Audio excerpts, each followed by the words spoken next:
રાજકોટની ઐતિહાસિક વિરાણી હાઈસ્કૂલના ગ્રાઉન્ડને બચાવવા હવે પૂર્વ વિદ્યાર્થીઓએ ટ્રસ્ટ સામે મોરચો માંડ્યો છે। ગ્રાઉન્ડના વ્યાપારીકરણ અને માલિકી હકને લઈ પૂર્વ વિદ્યાર્થીઓમાં ભારે રોષ જોવા મળ્યો। પૂર્વ વિદ્યાર્થી પરસોત્તમ પીપળિયાની આગેવાનીમાં 100 જેટલા પૂર્વ વિદ્યાર્થીઓ એકત્રિત થયા। સાથે જ આ આંદોલનમાં મહીસાગરના પૂર્વ કલેક્ટર કે.બી. ઉપાધ્યાય પણ જોડાયા છે।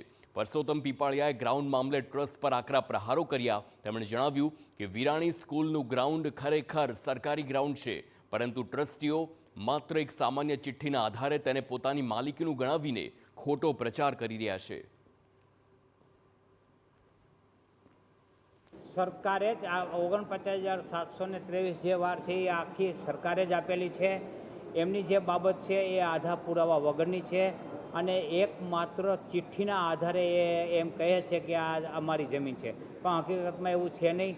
પ્રાંત અધિકારીએ પણ આ બાબતે તેમની વિરુદ્ધમાં ચુકાદો આપ્યો છે અને એમને પણ સરકારી જમીન ઠેરવી દીધેલી છે। હવે જે બાબત છે એ હાઈકોર્ટમાં પેન્ડિંગ છે, એટલે હાલના તબક્કે એ જમીન સરકારી છે એવું રેકોર્ડ ઉપર છે।